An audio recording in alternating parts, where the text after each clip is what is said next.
Alors, elle est journaliste, et elle écrit. Donc, elle est journaliste, elle écrit. Et là, d'après ce que j'ai compris, c'est qu'elle écrit de la poésie. D'habitude, elle écrit des articles de journaux. C'est pour ça, je ne comprends pas. Nadia Agousse.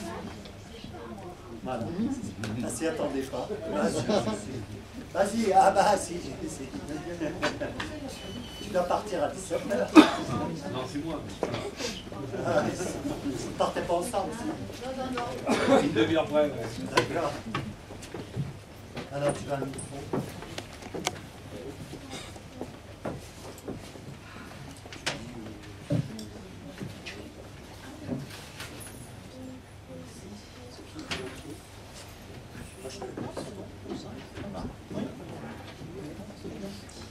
Moi, je suis Nadia Agousse, je suis journaliste.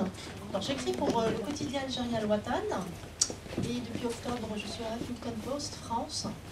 Et je me suis mise à écrire un peu de fiction.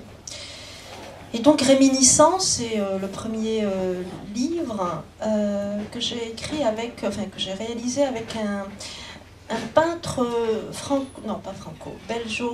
algéro-belge, MC Booker, qui a fait toute une série de mains. Et à partir de ces mains, j'ai imaginé des histoires. Donc une interprétation très très libre. Et là, je vais vous lire un petit extrait d'un texte qui s'intitule « Entends-tu les errements de ta folie ?»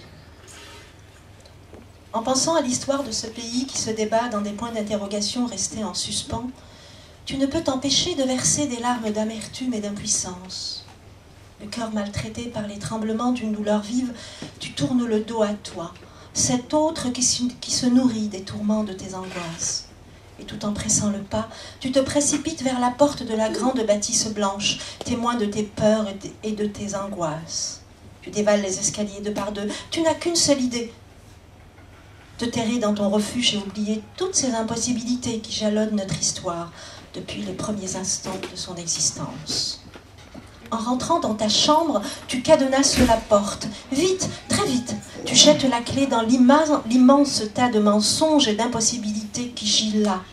Là, tout près de toi, là, devant tes yeux endoloris, là, juste là, devant le seuil de ton lieu de vie, depuis que les angoisses existentielles ont envahi les frontières de ton sommeil.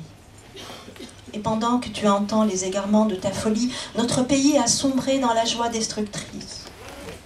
Trop de rancœur, trop de malheur, trop de mensonges, trop de haine. Ils ont tué des enfants, violé des filles, égorgé des êtres innocents. L'horreur a forcé les portes closes. Des menaces d'anéantissement pèsent sur ce pays maudit depuis la nuit des temps. L'impunité court toujours. Les assassins d'aujourd'hui deviendront les héros de demain. La nuit froide et cruelle a achevé de couvrir le monde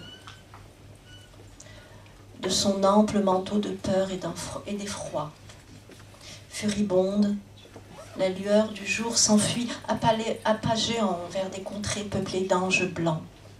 Le silence a aspiré les pesanteurs ancestrales. Une rumeur muette bourdonne dans ma tête, telle une abeille en manque de pollen. Au milieu de la nuit, le désir ardent de rentrer chez moi se fait ressentir au plus profond de mon intériorité.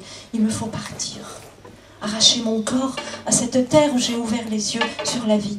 Partir, pour préserver mon âme de la folie qui foudroie tous les êtres que j'aime.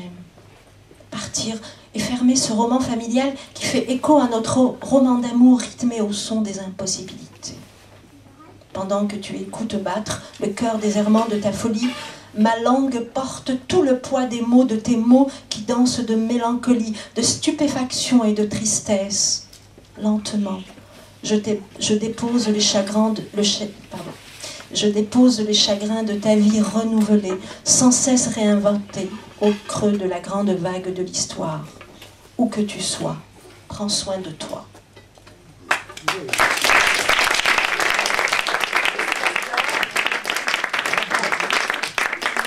Merci beaucoup. C'est ça? Axous. Excuse-moi, Nadia. C'est vrai, je m'ai dit, la prochaine fois, j'ai appelé Agousse. J'ai appelé Agousse parce que j'ai je dirais Exus. Mais ça sonnait bien, Gosse, quand même. Enfin, bon.